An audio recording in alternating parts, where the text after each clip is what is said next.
Well, hello there. It's another day. I'm Jim Harrington. And I am Bill Knight. How are you? I'm fine. Everything is great. You know, I was watching. Did you see the protesters, Bill, over the last couple of days? They were, I guess, pro-Hamas protesters who decided to block, thoroughfares to airports and things like that. The Golden Gate Bridge. And they got locked up, didn't they? They got locked up. Well, or did they? Well, not really. First of all, if you watch like the Golden Gate Bridge, the police obviously hurried right out to the protesters and then protected the protesters. Honest to God, if you see the video, it looks like the police are standing facing the cars that are backed up for miles, you know. The police are standing there protecting the protesters while they're blocking traffic, and they did it for like hours. And I was thinking, now I know this is crude of me to think of this, okay? But let's say hypothetically, you're in traffic and you go into the office and you could have stopped at that last rest area to go to use the restroom, but you'll be in the office in 15 minutes. All I have to do is go over the Golden Gate Bridge. Okay, and all of a sudden, you come to a complete halt. Maybe the first time in your whole life, you are at a complete standstill on the Golden Gate Bridge. And come to find out, the Hamas demonstrators are doing their demonstrating thing on the Golden Gate Bridge. And the police, of course, like I said, they raced right out there and they protected the demonstrators. And you're stuck there in traffic having to go to the bathroom, for like hours. What happens to you? I'm just saying, well, you know what? You pee in a cup and throw it at a cop. If that's what they're going to do. If it's just pee, well, that's you can deal with that. But some people, it's something more than that. And I would submit that what those people are doing on that bridge deserves an arrest. And because, there are people who may be in an ambulance who have to go to a hospital in San Francisco, and they won't get there. Yeah, this whole Hamas thing and how certain liberties are being thrown away. I think back just a few years to cancel culture when they were canceling people.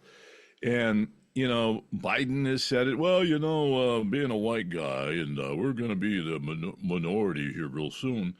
Well, that's fine if things happen naturally because this is a country of immigration. But when you come here, you adapt our cultures, but that's not happening. People are coming here. They don't have to learn our ways. They don't have to do anything. They don't have to know what this country is all about. So they come in from a place you're going, I got to escape this place. I don't like it. But they come in with the same values and bring them here. It's like, then America's not America anymore. You're diluting what we are. Not even diluting. It's beyond that. So, you talk about cancel culture, white people are being canceled. Okay, that's what you want to do. That's what you want to do. But America and everything it stands for is now being canceled. And the guy I see that's, waving the flag is a Nazi, and he's waving it on the left side, and that's George Soros. I mean, you look at these Hamas people and the protesters, where are they getting their money to protest? George Soros. And who's bailing them out when they go to jail? George Soros. So what the hell does that tell you? If you don't see it, you're stupid. Yeah, what I don't understand is how he just keeps doing this with no consequence. Does it say if you're the richest guy or one of the richest guys in the world, you can do anything you want and there are no consequences? You can do criminal acts and there are no consequences? So. And to coin an old cigarette commercial, because somebody will sit there and go, well, he's old. Sooner or later, he's going to kick. Well, he's got a son. And what was that old saying? Like father, like son. Well, they say his son is actually more dedicated and even more strident, activist than George is. So, but anyway, they were protesting in Seattle, in San Francisco, in Chicago, in New York City on the Brooklyn Bridge. They tried to do it down in Florida. I don't know whether you saw this at the airport, and they would have none of it because Ron DeSantis is the governor, and literally they they picked up those protesters like they were sacks of trash and discarded of them, got them off the roadway. There was no long blockage in Florida. But if you were on the Golden Gate Bridge yesterday, what one of these clowns did is he stuck his arm in a PVC pipe and there was a piece of rebar in the pipe. He grabbed a hold of the rebar in the pipe, and so he couldn't be removed from the bridge until some very dedicated police officer finally came over to him and said, "We're going to cut that away." Listen to how this protester reacted. Ow, ow, ow, ow, ow! I got it. Ow! I got you. Ah! Okay, hold on. By the numbers. All right, let go of your fingers. Let go. Let go of the rebar. Let go. Let go. Ow, they're twisting it. Let go. They're twisting it for no reason. Let go of the bar. Let go of the bar. Let go of the bar. Come on, let go. Of the bar. Stop. Let go of the bar. My hand. Let go of the bar. Stop squeezing my hand. Let go of the bar. Stop squeezing my hand and twisting it. The rebar is cutting the inside of my hand. Stop prying my fingers. The bar. Stop prying. Stop. Stop. Stop. Let go of the rebar. Stop, you're hurting me. Let go. Understand something. This was a lot of crap on the part of the protester. I watched him do this. I watched him do this, and with all due respect, this guy was doing this for the cameras. He was doing this for the cameras. He had put his arm in this PVC pipe, and he grabbed a hold of the rebar. So what they did is they literally cut the rebar pipe, and they just removed the rebar, and now he had nothing to hang on to. But he made it sound like they were using an acetylene torch on him. Oh, leave me alone. You're hurting my hand. Yeah, did you hear what a little pansy girl he was? Yeah, I'm sorry. That's what he was, and crying like that. But, it's all optics and everything. Of course. And then they want to sit there and, make us look bad. They're bad. See, how violent, how vicious. Now, yes. When they come and attack, and they have somebody on the ground, and there's 5 of them, and one of you, they're kicking and beating the hell out of you and kicking your head and stomping you into the ground. Well, you know what? It was a protest because of all the evil things. And even though you didn't do it, you're part of the race. This is a genocide. Bill, I got a question for you. Beat the hell out of you. If Trump supporters went to the Golden Gate Bridge and blocked traffic, what do you think would happen? Well, that's another insurrection, and who knows? Yeah. In San Francisco, they would have shot him. Yeah, you would have been shot on sight. Did you have a license to carry that firearm? No, but you're a righty. But it's so okay. Yeah, they shot a Trump supporter. It's no big deal. Unbelievable. I mean, no, if you're conservative, it's kind of weird. We're in a catch-22. If we do nothing, it all goes to hell in a handbasket. So if we sit there and the left has no problem screaming foul, and if, they sit there and get themselves caught in a dog trap, they're going to scream foul and some other things, because it's all our fault. Whereas when we scream, hey, make noise, they might want to disarm us. Along those same, but we're a target. Along the same lines, let's cut to a year from now, okay? And let's say hypothetically, and I know this is very hypothetical. I wanted to go down this road today. Let's say hypothetically Donald Trump is the president of the United States, and let's say now the roles are reversed. How will the media respond if Donald Trump says, "Okay, I'm going to put Joe Biden in court. I'm going to try him for treason. We're going to put him in jail. We're going to go after all of his cabinet members. We're going to all those criminal judges that you had come after me, the ones that had no evidence, but they didn't need it, And voters, because you have to be re-educated. Well, that's true. But let's say the roles are reversed. How do you think the media will respond when the roles are reversed, if he does reverse them? What media? The media we have now today? Yeah. All right, the Yeah. the little whiny script readers that don't know Yes. anything about Oh journalism. no, they no. Wait a second. Daddy sent them to journalism school where they learned from the best of the left. You know what? Yeah, the Uh, best of the left did. Journalism school. By the mhm. way, just so you know, if you ever took a degree or took a study in journalism, the book is almost like a encyclopedia. Like a Britannica. Yeah, It's like bigger than the New York phone book yeah. of all of The do's and everything, don'ts, the the the do's rules. and don'ts, the Yeah, rules, yeah. everything, and Yep, basically protecting free speech and telling you, yep. hey, your opinion doesn't matter. What you're here to do is just report the facts. That Yes. if you get anything out of it, that's what you get. But But you know what no, the first thing they teach you in journalism school? um, Ignore that book. mm, All of those yeah, things in that book, don't pay any attention to them. I thought you were going to say how to identify your pronoun, Yeah, that's true. But you have to do that first. and you should have more than one, just so you Yes. know. Um, Journalists of today are not like the journalists of yesteryear. Let's just leave it at that, okay? I mean, I often wonder, do you think we would have journalists out in the battlefield at war, like in World War II? We had reporters with the frontline units. Heck, in the Vietnam War, Yeah, we the had Vietnam reporters. War. Yeah. Yeah, we had reporters out with the frontline troops, shooting video and doing reports from where the bullets were flying, and they were doing their job. Now, when you see coverage from a war zone, it's being covered Mhm. from the Hilton Hotel balcony, several miles from where the action is.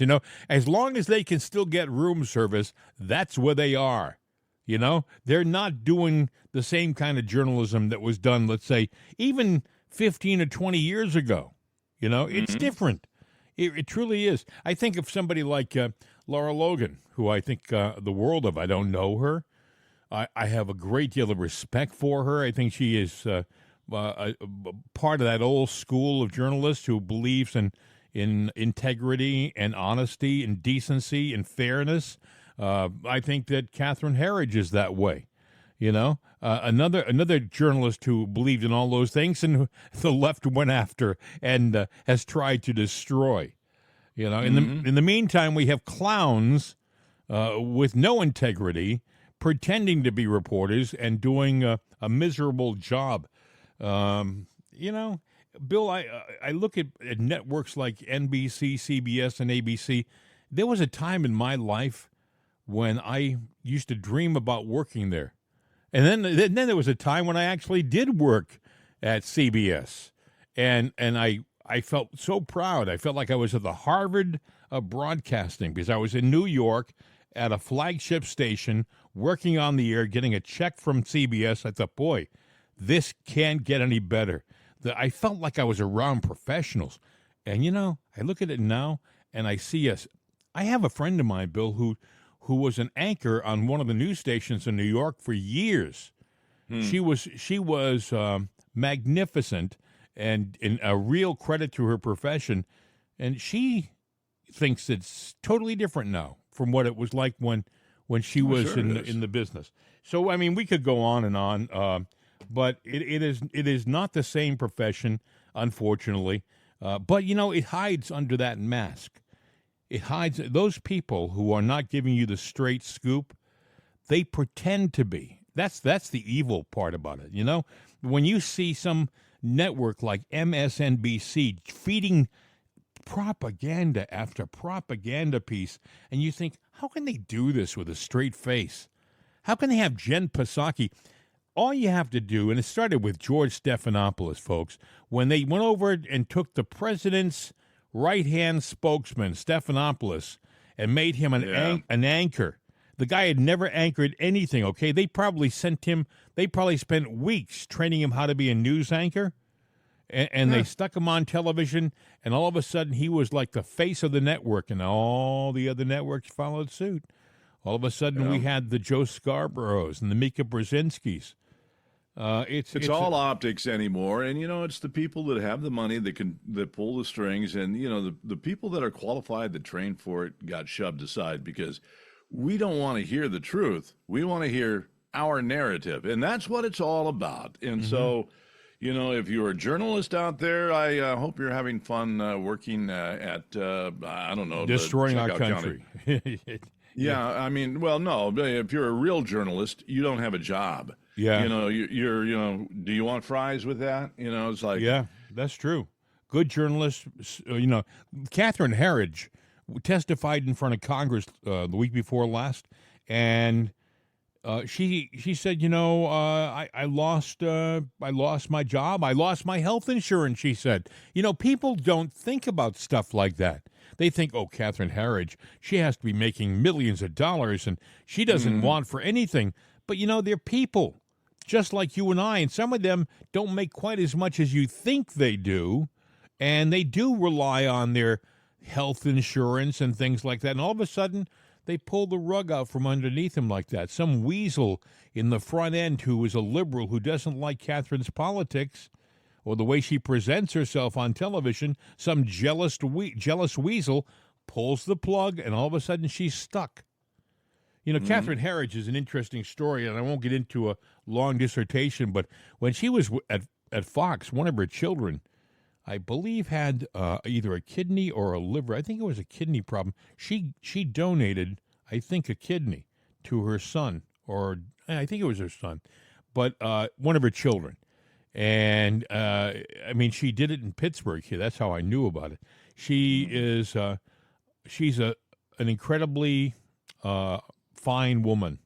I don't know her, but again, that's not an easy surgery to go through. No, she did, but I don't think she hesitated. It was her kid, and she was she was going to do everything she can to give that child a head start in life. It's like bone marrow. That's when I understand one of the most painful things. But you would do anything for your kid, and that's just the way. And kids, we've all done it. We grow up, we're disrespectful of our parents. Till one day we're a parent going, boy, I sure wish I would have thought a little bit different about things when I was younger.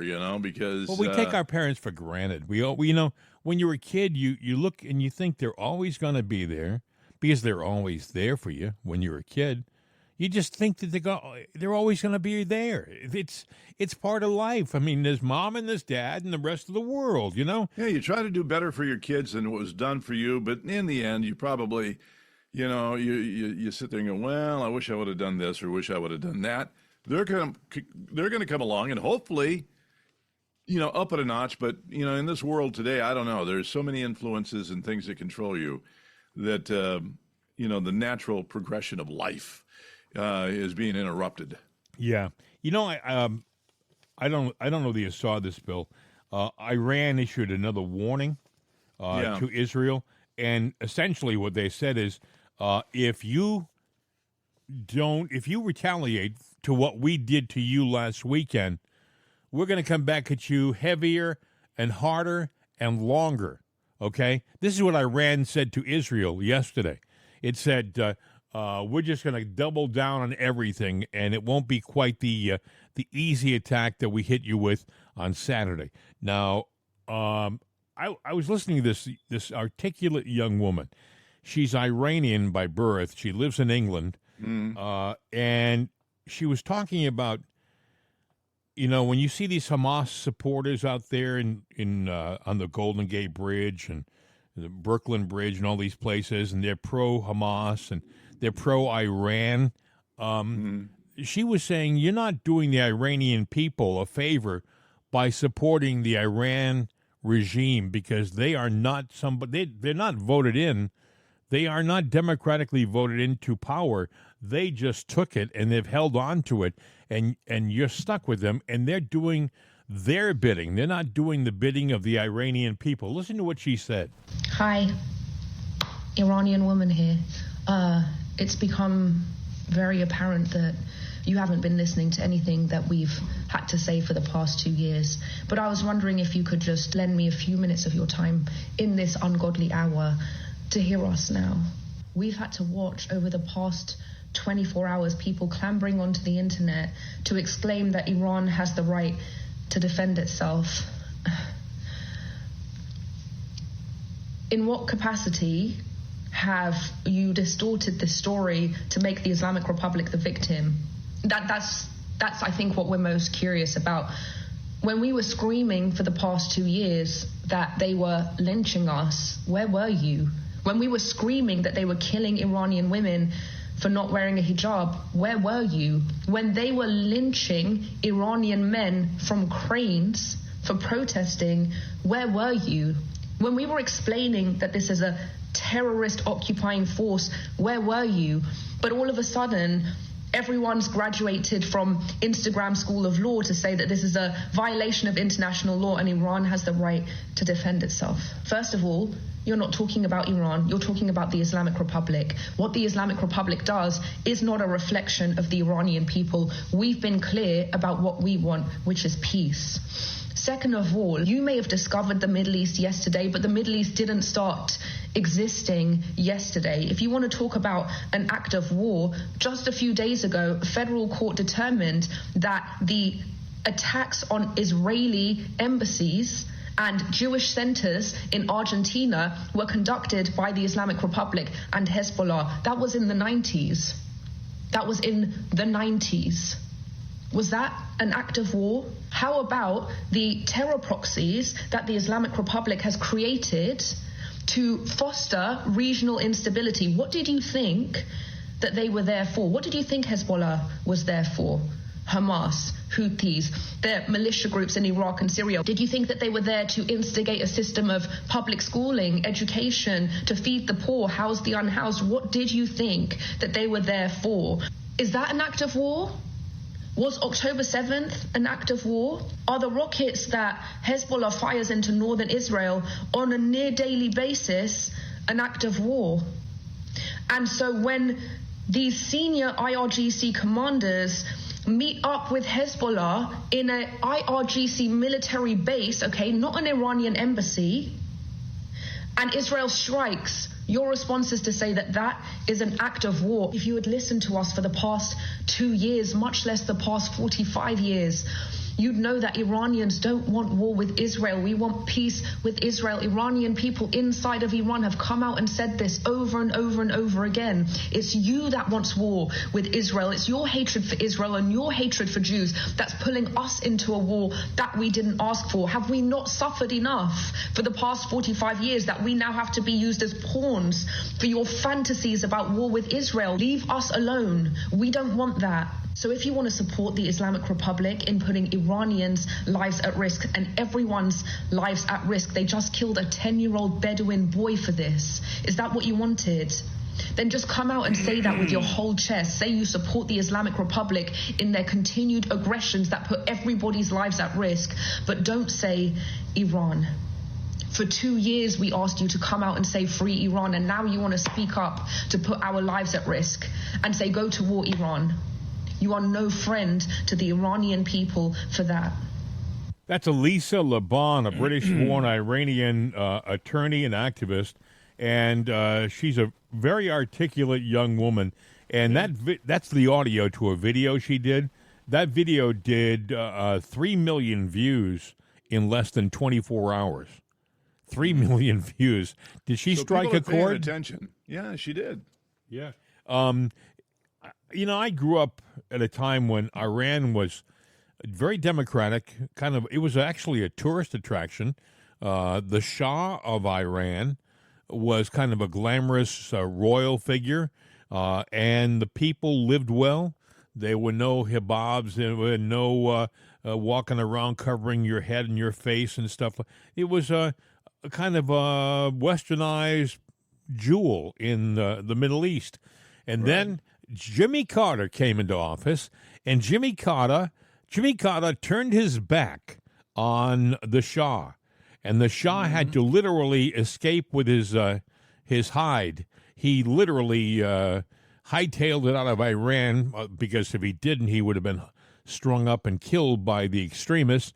And he didn't have the support anymore of the United States, and they took over. And we had the Ayatollah Khomeini. And you know what they did with the embassy there for 444 days? They took our people hostage and spit in our face. And, of course, that feckless president sent in helicopters with no long-term strategy. He sent them right into the middle of a sandstorm, and they ended up getting in crashing. And I think there were 8 U.S. service people who were killed. I mean, they didn't care about long-term. You know, that Democrats, I'm sorry to say this, leftists, they don't think long-term. They think short-term about most everything, how it affects me and us, you know. You know, it's really amazing. You got Carter, that was a military commander, and he was a big F-up. And we've got military commanders now that have been put in place, and they've done nothing but screw up. Kind of makes you wonder what we're fostering. Carter was, I believe, he was on nuclear submarines. Captain, or at least he wasn't. He wasn't. You know, a guy in the middle of combat. He was. He really and truly. Remember when he was sworn into office, and he didn't want to ride in the limo because that was. He wanted to be one of the people. He wanted to walk the street. You know, he's a peanut farmer. So there you go. And they truly set a tone that has been carried on by a lot of Democratic presidents since then. I mean, look at Barack Obama. Barack Obama has, you know, he has turned his back. The people in Iran, do you remember this? About 8 years ago, they were demonstrating in the streets. They were screaming for independence in the streets. They were yelling, "America, it's our time. Help us, support us, and back us." And Obama did nothing. He did absolutely And why nothing. are we doing that? You know, going back to the Carter years up to the Obama years, why are we turning our back on that when people, you know, going, "Hey, it's our time. We need your help."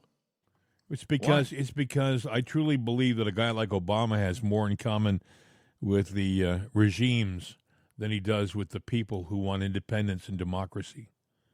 I don't think he's the. You know, when he got up on stage just before he was elected and said we're just days away from fundamentally changing the United States as we know it, he wasn't kidding. That wasn't a form of speech. He meant every word of it. He meant it exactly as he said. Yeah. Well, you know, it gets back to the commodity that Iran brings to the table. And what would that be? I'm wondering. Oil? Well, I think Iran brings terrorism to the table. Well, they do now. Yeah, they bring terrorism to the table. But there had to be a reason, a backdoor reason for us to do what we did. But the reason might not be as nice as what you think it is I guess what I'm trying to say. Well, I don't think much of what Iran does right now is nice. I haven't thought much of Iran's government since 1979. But that's just No, I haven't either. It's been a bad government. Joe Biden was in your neck of the woods yesterday. Did you hear about this? Only because they shut down the airport, they shut down the roads. They go, "What the hell's going on?" They're going, "Oh, Biden's in town." I'm going, "What for?" Yeah, well, I guess he had to fondle some kids. Well, we laugh at something like that, but the photo op of him at his, I guess, in front of his old homestead, was Joe holding the hands of a bunch of 10-year-olds, and I thought, you got to be kidding me. This guy, if you would think somebody would say, "Mr. President, those optics aren't great for you." I mean, you know, they call you a child sniffing, hair sniffing president. They've made comments about how you treat children. We think that maybe when you're here, you should look diplomatic and presidential. This guy comes out. You would think he was doing an episode of Romper Room. He comes walking out from the side of the house. There are about 8 kids that he's holding hands with. He's in the center, and the kids are flanking him. And you expected them to skip out, okay? It was this ridiculous, and he didn't look presidential in the least. He looked ridiculous. Mm-hmm. Somebody should have said, "Mr. President, that's not a great optic. Let's do something else." And if they did, and he said, "No, I'm doing this," then that'll give you an idea of where his head is at. Josh Hawley was in a hearing yesterday, talking with one of President Biden's, one of his secretaries, Jennifer Granholm.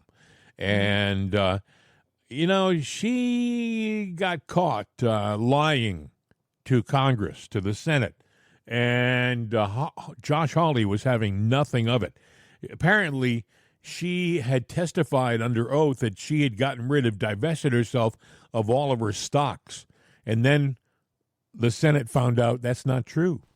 When you were here last, I talked with you about the fact that more than 130 officials in the Energy Department reported more than 2,700 trades of shares, bonds, and options in companies that ethics officers said was directly related to the agency's work. This is institutionalized corruption.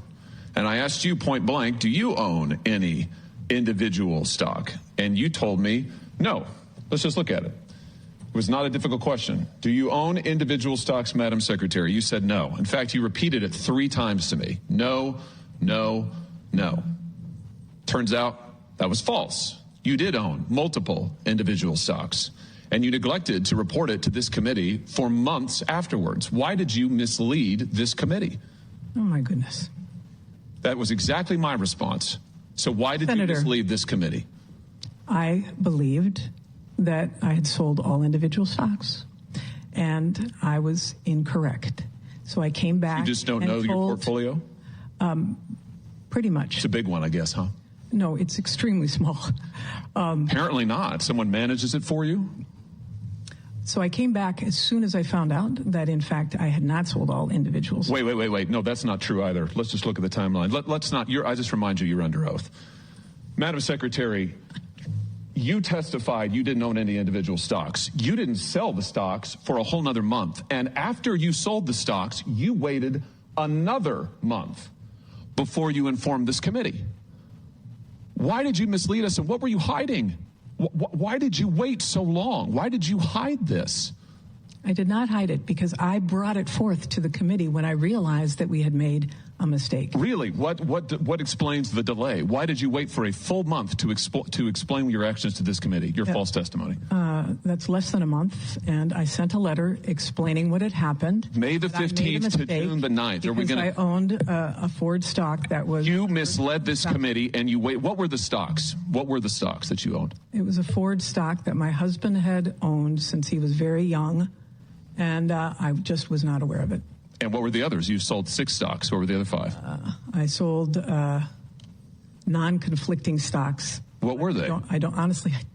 I don't even know. I do know the Ford one because that was a conflict. You don't. That's why I raised this. You're here before this committee a year later after actively misleading to us, after denying and delaying, and now you won't tell us. Was one of them Proterra? No. You sat on the board of directors at Proterra. You made millions, CNN reports, and stock options at Proterra. Then you promoted Proterra stock and Proterra products as energy secretary. Was that one of the stocks that you sold? This is so... I mean, really. Was that one of the stocks that you sold? Yes, no, really. No. You were presiding over institutionalized corruption in your energy department. You have violated the Stock Act 9 separate times. You have been referred by the Inspector General for violations of the Hatch Act. It is institutionalized corruption that you are now the face of. And here's what I'm trying to figure out. I just want to know who really runs the energy department. Is it you? Or is it the mega corporations whose stock that you own that you're making profits in? Oh, my goodness. Or maybe it's the foreign billionaires who fund your conferences. Let's try something else. Do you know the names of the foreign billionaires who fund the conferences you go to? Since you don't know the stocks, do you know the names of the foreign billionaires? This is unbelievable to me. Let me help you. Mr. Chairman. One of them is Hans-Ord Weiss, a Swiss billionaire who has used various dark money front groups. I do not know what you are talking about. Various dark money front groups to funnel foreign money into American politics. He has used the Burger Action Fund, $20 million, that then sent money to the Fund for a Better Future, that then sent money to the Climate Power Group that has funded conferences you've attended. Do you know who this is? Do you think it's a good idea to attend conferences funded by foreign billionaires? I have no idea what you're talking about. You don't know the stocks. You don't know the billionaires. You would take no responsibility. Meanwhile, your energy department, executives in your energy department are trading stocks in companies that they have direct oversight over, and you were too. That is incorrect. Nobody in the Department of Energy, and we have a strong ethics office, does not trade stocks in anything that they have oversight over. That is simply not true, Madam Secretary. Sir, the Wall Street Journal has reported on this extensively. Wall Street If Journal. I may, Senator, if I may just ask the question, is it possible that maybe we can continue this at a later time, but if you had any questions on the direct energy policies? Mr. Chairman, this is directly relevant to institutionalized corruption in the Department of Energy that she oversees. You're, I think, about to say that the Wall Street Journal report's wrong. The Wall Street Journal report did not say that people over whom they were in areas where they were directly overseeing had stocks. They did not. Our ethics office consults with all of our employees that need to be that have a reporting requirement about their stock holdings. They do not own stocks in areas that they have any influence over, nor do I. Madam Secretary, all I have to say is this record is just deplorable. It is despicable. It is outrageous that hundreds of officers in the Energy Department are trading shares. It is outrageous that you misled us. It is outrageous that you are continuing to mislead us. And it is outrageous you're going to conferences and events funded by foreign billionaires using dark money to try to influence our politics. This has got to change. And frankly, you should go. Thank you, Mr. Chairman. Senator Josh Hawley with Secretary of Energy Jennifer Granholm, and she's the woman who's trying to force electric cars down your throat, my throat. She's the one who is laughing at the idea of fossil fuel being shut off. And she got caught. She got caught, Bill. Josh Hawley said, hey, you swore under oath that you didn't have any stock, and we found some, you know. Yeah, and she knew that, and, you know, she handled her interview wrong there. I mean, because, oh my goodness, she got caught, and she verbally reacted in a way that let the cat out of the bag that she's guilty as all hell. And if you think that Joe Manchin is kind of a moderate conservative, he jumped in at the end. He was the chairman of that committee. He jumped in at the end to kind of mediate. Well, maybe if you have something directly, he was trying to lessen the punches against her, and he was trying to quiet things down. And Josh Hawley was having none of it. And I think he did a masterful job. I think he did a great job because, you know, people say, well, he was tough on her. Well, I mean, if that was a Trump secretary and that Trump secretary was overseeing stock that he had, you know, policies that affected stock that he owned, that's the issue. Some people don't understand. What Hawley was saying was, you're the Secretary of Energy and you own stock in Ford, okay? What does Ford do? Ford creates automobiles. Ford creates cars that use energy, you know? So if the stock is going to go up on electric cars and Ford is challenged with making a whole series of electric cars, the hope is that policy is going to increase the profits at Ford, and you're going to make money. Anyway, there's a big scandal, I think, going on, too, with the car industry, but that's probably a discussion for another time. You know, she did bring up the energy thing, and you're talking about electric. You brought that up. You know, we're not there yet. We're not even close to being there yet. And, you know, somebody had a debate with me the other day. They were going, well, you know, one thing that we know, fossil fuel will end. Actually, you don't know that. As a matter of fact, now the pundits are out there saying, well, you know what? Actually, there's probably going to be enough around for your lifetime, the next generation's lifetime, and the one after that. As a matter of fact, oil is naturally produced by a good old Mother Earth all the time. I mean, fossil fuel. They call it fossil fuel, but what kind of? Oh, those came from the dinosaurs. Dinosaurs and plant and sea algae. Bill, and enzymes. They can create synthetic oil. They don't have to even use synthetic, but you can create oil.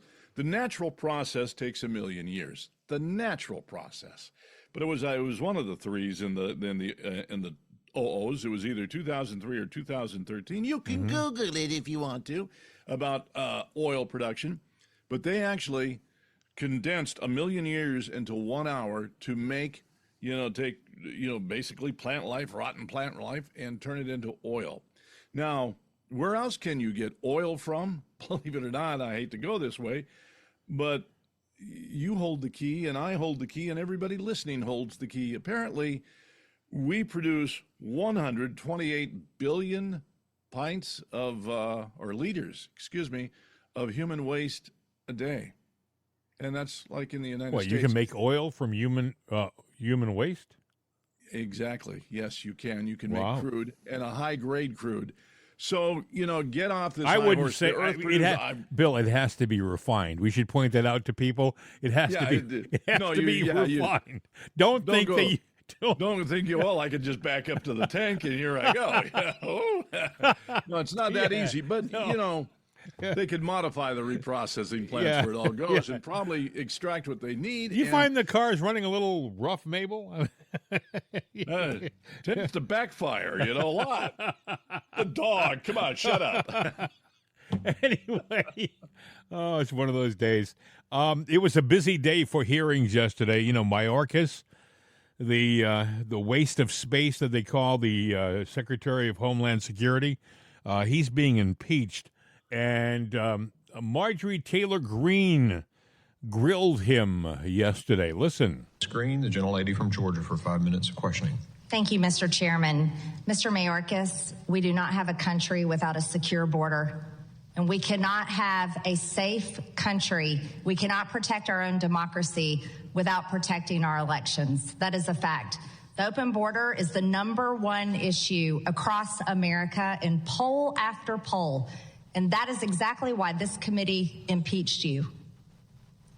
Mr. Secretary, the Oversight Project released a bombshell report last night on your connection to the dark money NGO industrial complex of illegal immigration. I know you saw this from one of my colleagues just earlier. They found flyers throughout the Resource Center Matamoros refugee camp in Mexico telling illegal aliens, reminder to vote for President Biden when you are in the United States. We need another 4 years of his term to stay open. Eyewitnesses saw the flyers also being handed out to migrants who were using RCM for assistance in coming to the United States.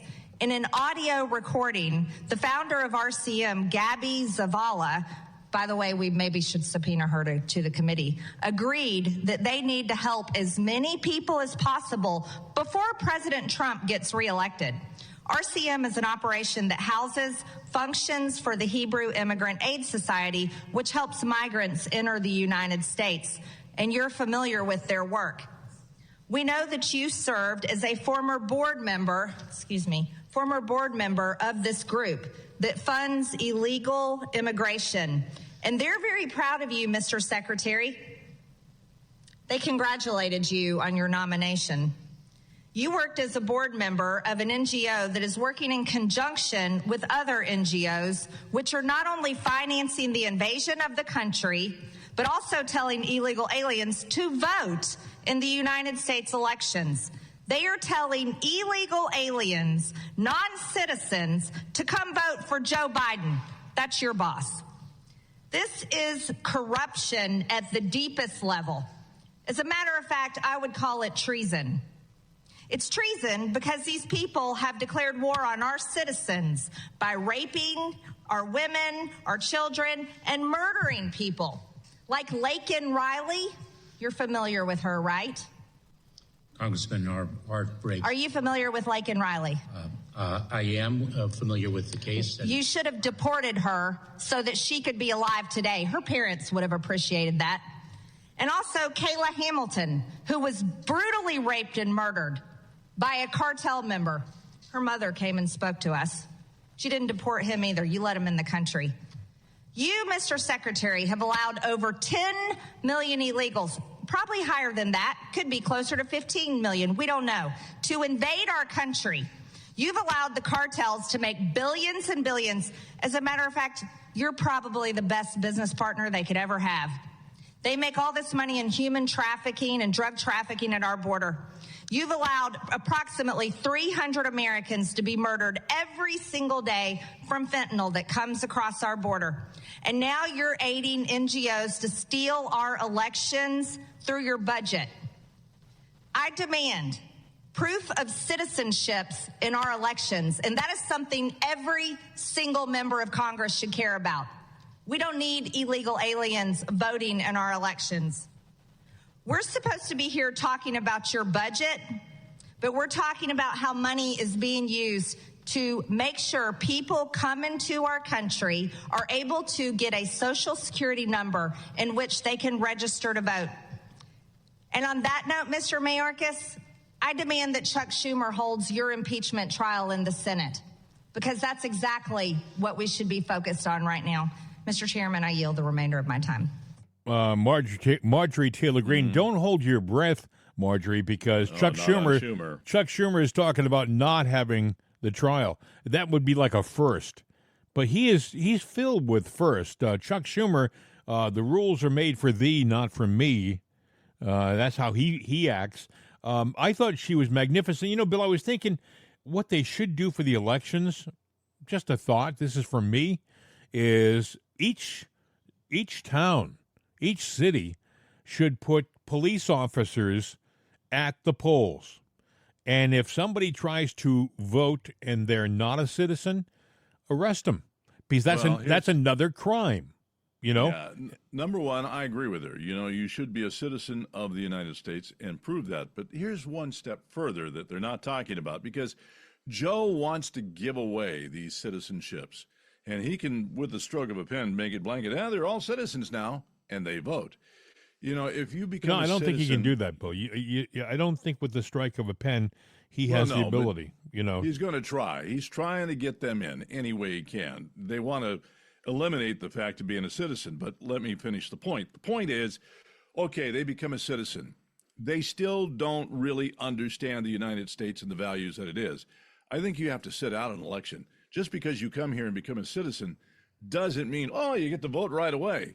Well, no, there are rules and regulations to become a citizen. You have to go to class. You have courses you have to take. There's a procedure that people have been following for decades. But they don't want to do that, and that's they want these people to vote right away. Right, and but he hasn't. What they want him to do, Bill, is to vote illegally.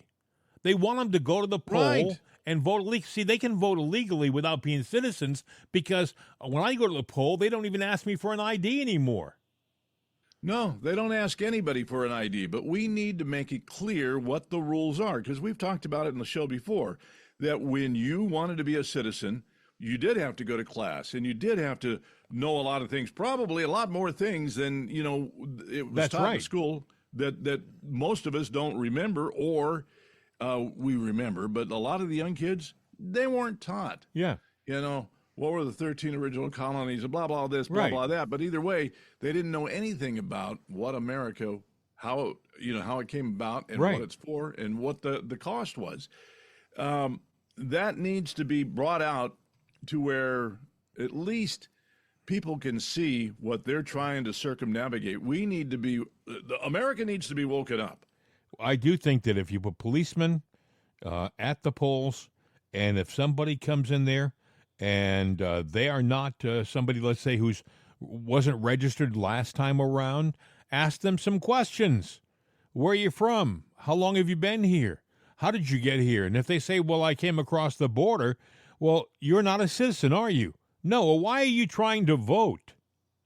That's against our laws too, Yeah, are you a serial criminal? Go ahead. Counting on the police, I look to, what's going on in Denver. The mayor of Denver, what is his name? Mike Johnston. Mm-hmm. He has cut funding to the city's police department by $8 million in order to take care of people who entered the country illegally. Amazing. These guys should be thrown. Bill, I'll bet you dollars to donuts that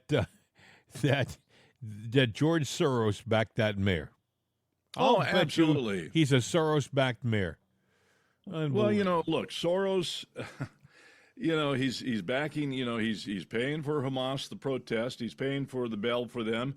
He pays for other protesting, the radical groups. He now has bought media. He bought Odyssey, which I believe is CBS. Yeah. He's buying Cumulus, which is the other. And I used to work for Cumulus, and they've Bill, always what's been going to happen to what's going to happen? Major markets now. What's going to happen to radio when he controls it? What do you think? The Dan Bongino show, for example, or it's gone. Clay and Buck, gone. Right? Buck Sexton and Clay Travis, gone. So you're not going to have conservative talk radio anymore. You will have the left propaganda, and they'll be paid well to sit there. I got a question for you. What's to stop him from buying the podcasting outlets like the ones that we're on? And turning us off so that we have no platform anymore. There's nothing. I mean, everything's got a price. There's a great thing about capitalism and a terrible thing. And the powers that be, they're the ones. It's these. It's the guy behind the curtain. It's the big money. The real, as George Carlin used to say. No, we're not talking about the politicians and everything. We're talking about the real owners of the world. It's their planet, and they're taking it. They're taking control of it. Yeah. And they want you to know who the boss is. And they don't care what they do to disrupt it because it's not going to disrupt them and their agenda. And, if they need to create chaos and hell, well, so be it. Bill, there's an elitist attitude that these people have. You may not have heard this story, but Katie Couric was on with Bill Maher on his Sunday edition of his podcast. He has a podcast called Club Random. And during the conversation, Couric and Maher discussed the polarization of society and the motivations of Trump supporters. And Couric suggested that the wealth gap in America is wider than ever before, and that has fomented class resentment. She thinks that MAGA people are jealous of the people who have the money, meaning Katie Couric. Now, mind you, if you'll remember, Katie Couric made her whole celebrity was based upon being the average girl next door. Cute little Katie. She was doing the Today Show, and she was selling herself as being one of us, just a normal American, right? But that was the furthest thing from the case. She is an elitist, a big-time elitist, and she thinks that people who support Trump are just jealous of the people who have the money. Jealous. Now, I don't know about you, but I'm not jealous of anybody. I have enough to take care of me and my family, and I'm sure you feel the same way, Bill. And, would always like to make a little more, of course. That's part of life. But am I going around looking at Katie Couric and thinking, boy, I wish I had what she had? Hell no. But this is how she acts. And then John Legend. John Legend goes on Jen Psaki's show. Now, folks, this guy, he plays the piano and sings, okay? He writes some songs, he plays the piano, he sings. That's all. That's what he's known for, but he's an expert, or so Jen Psaki seems to present him as. Listen. Well, he is a part of a two-tier system of justice, but not in the way that he thinks he is. He is getting way more concessions than the average criminal defendant would get. He's getting delays. He's got access to all kinds of lawyers that are filing this and filing that, delaying every trial. And most people don't have access to that kind of lawyering, don't have access to the kind of concessions that the justice system will provide to you if you can afford it. If you can afford it.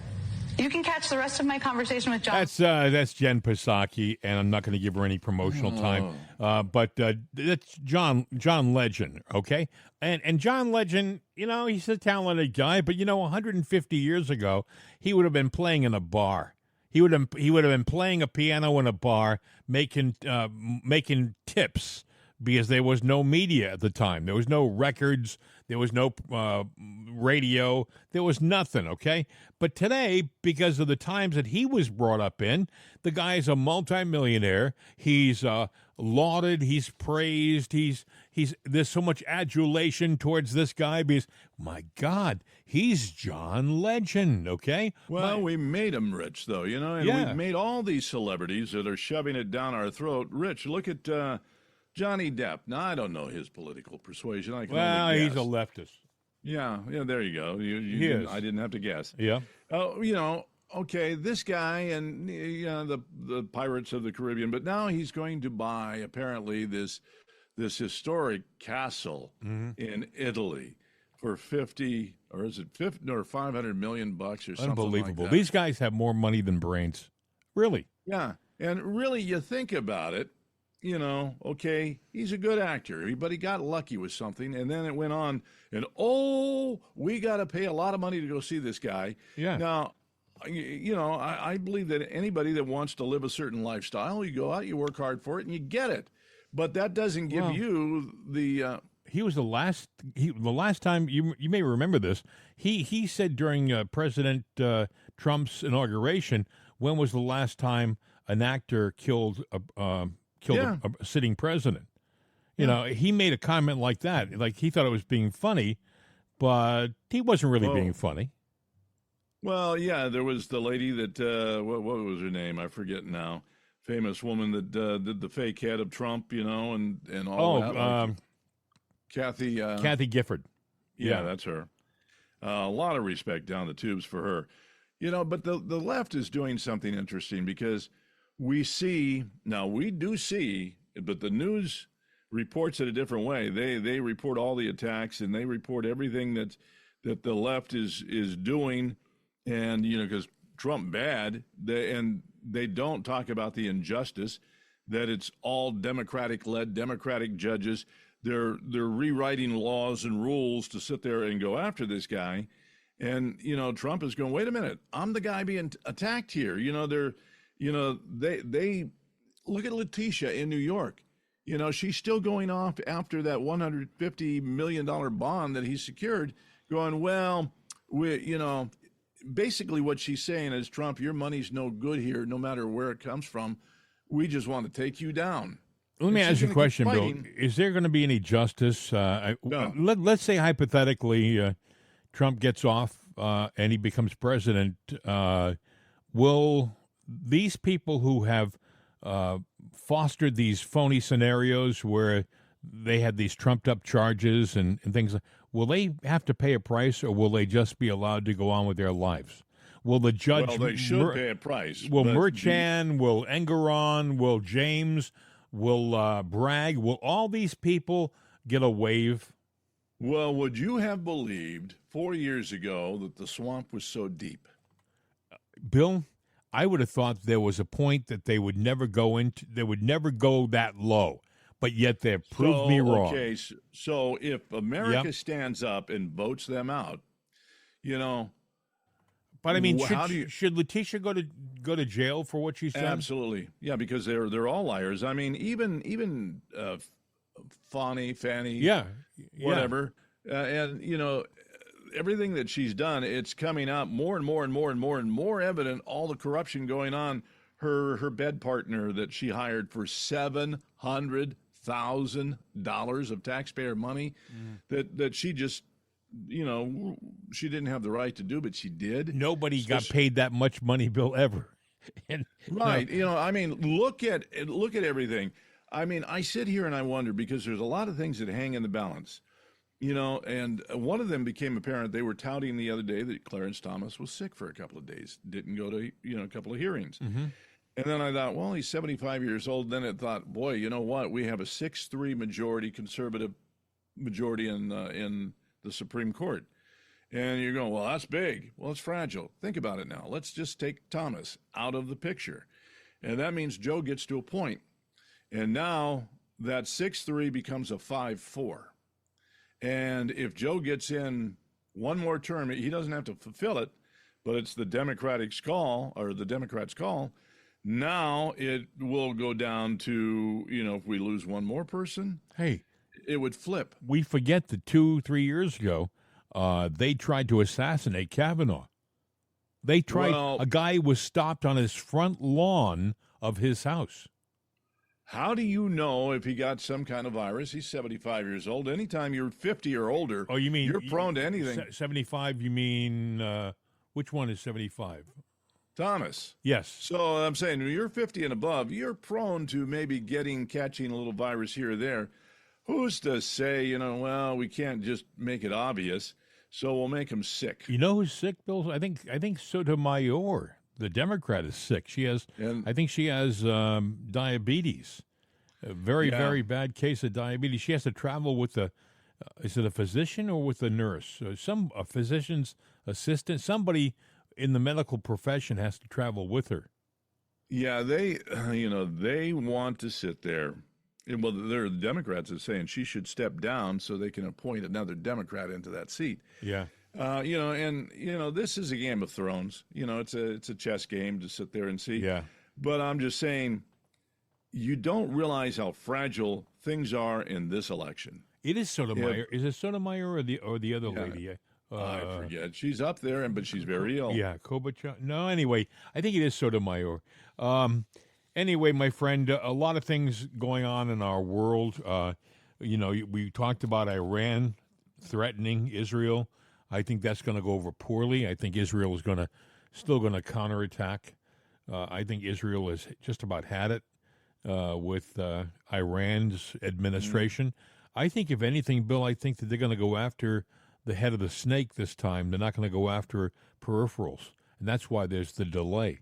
I think they're going to go after the people that Iranian woman was talking about, the people who are running the government. What I heard during the attack last weekend, I heard someone commenting that nobody has a more embedded and more effective intelligence group than the Mossad, than Israel. They said they're all throughout Iran, and they know exactly who's where and who's doing what. So, well, I still believe your freedoms are at risk, especially during this coming election. But even if it's not this election, I look at the AOCs out there, and I don't want to pick on Generation Z, but then again, they weren't taught in school. No, they weren't. And, when, the Democrats are pushing, 82% of gun owners or 82% of the population that owns guns, they're wacko because they're insecure and they're afraid. You just heard the Katie Couric thing. They're jealous. They are building this narrative. I mean, even Biden now, they sit there. This is Joe Biden here, humbly asking for anything, or is there anything I can say to convince you to make a donation? What if I told you this, that Trump raised $50 million? He's trying to make himself out as we're the big bad MAGA. Yeah. And we've got all the money in the world, and he's got all, and even what's his name, happy guy, you just mentioned him. Bill Maher? The singer. Legend. John Legend. He's sitting there trying to say, that Trump's got all the judges and everything. Wait a minute. Who the hell are you trying to convince there? Because what a joke. They're all Democrat-appointed judges, and Merchant has got he's got a vested interest in this, and his daughter's involved too. They're making money off of a crime that wasn't, and they're trying to invent a crime that's not there at the very smallest, and they're not even guilty of this, is a misdemeanor that has outrun the statute of limitations. Stormy has lost on 4 accounts. It never happened. She said it never happened. Don't you think that these people are so out of touch with what's really going on in the world that's why they're so stupid? I mean, seriously, John Legend, he's like we talked about, he's probably worth a gazillion dollars. He has people who take care of his people, who take care of him. He has probably layer upon layer of insulation between him and the outside world. He's protected everywhere he goes, and they don't know what really is happening out here. All they know is MAGA bad.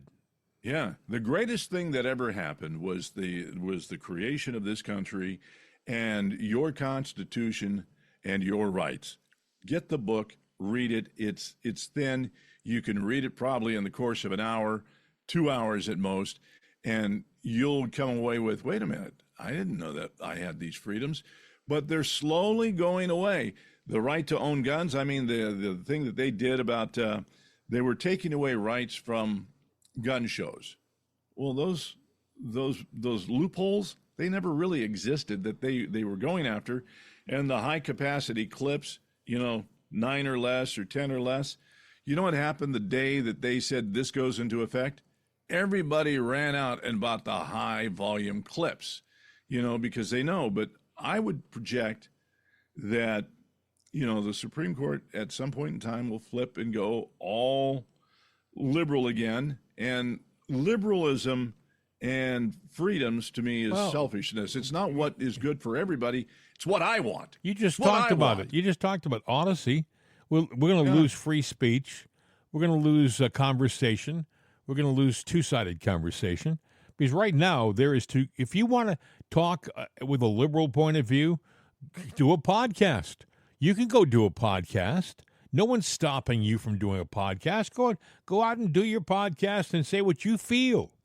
You know how many times I've been told that you and I are crazy and they're going to come and get us? And I'm going, what, you disagree with the show? No, I agree with the show. But we cower in corners going, we can't, because they've made you cower into a corner in fear that, because they shout you down, they do everything. But I project in the next, maybe within the next year, if things stay Democrat and things flip like we'll lose our platform. We'll lose, because if they have the Congress, the Senate, the White House, and they get the Supreme Court, the Roe versus Wade will come back. Your guns will go away. Yeah. And there will probably be, Hillary will get her right to where, these people on the right, we're going to have to wait votes. Could you imagine like they used to do with ratings? Oh, sure. They used to wait them. Yeah. Could you imagine if they go, MAGA people, they just don't get it? We should explain that to people. There was a time when if you were a minority and you were somebody who had a ratings diary for radio, they gave you credit for multiple people, meaning if you were one person and you had one ratings book to tell, to write down who you're listening to when, the ratings people would then take your book, and because you were a minority, they would multiply it by 4 or 5, whatever, the figure was, give you more credence than the average person. The fairness was gone. They would pay more for the rating. Now, the reason is that for the minority groups, doing that rating survey was not as important to you. You had bigger fish to fry. Like feeding your family. So they did that. So that's why they did that, just in defense of it. But it got a little bit out of hand, and then, it became, that company's no longer in existence, and it was that's true. It was one of the biggies. But with that going on, I thought, boy, you know what? When Hillary sat there and said we need to be reindoctrinated, that's going to be a big feat. MAGA's pretty big. MAGA, and I'm not even sure that I like the name MAGA anymore because it's just make America great again. Well, it was great, but you guys destroyed it. Sorry, not MAGA, but the left. To capitulate now and to change it to something else would be giving them. Yeah, they would think that they won. Yeah, but I'm just sitting there going, what's going on? We've got to speak up. We've got to sit there and vote in mass. We've got to do everything we can because win or lose is just going to be the speed of death. Because they have educated a generation of dum-dums. And something as simple as freedom, and freedom really, our freedom based upon that Constitution was a very simple document. It was a simple thing. You follow these rules, you do this, live this kind of a life, and you'll have a free country. But they've screwed it up. They don't like you having your freedom. It'd be one thing if they said, okay, I don't believe in that kind of freedom. I'm not going to be that way about me.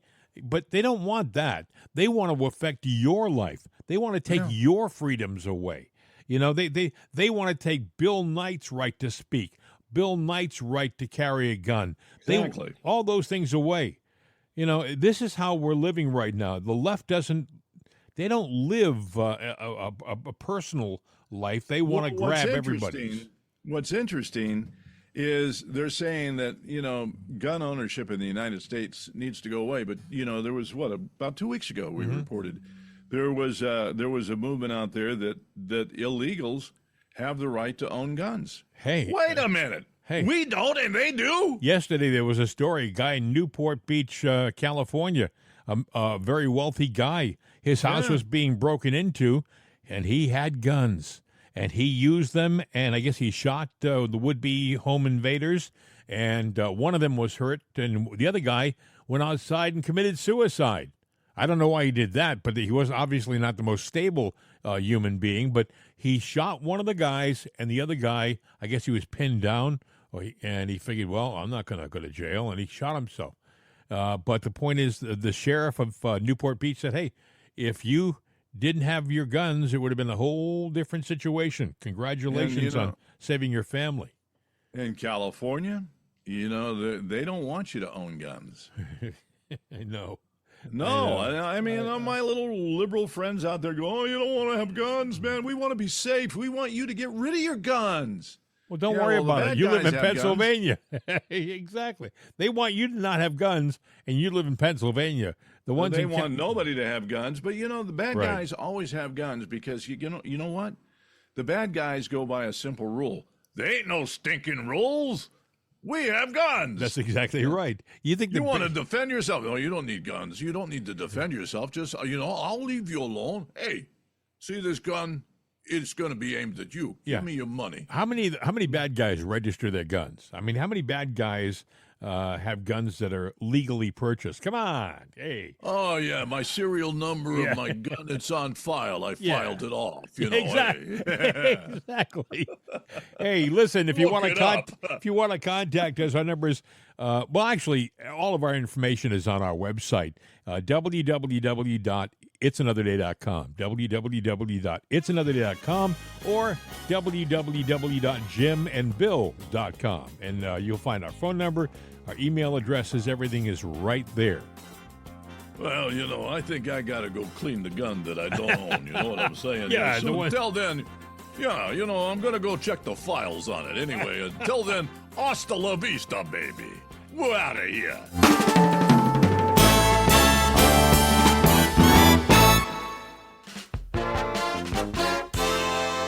This is CRN America.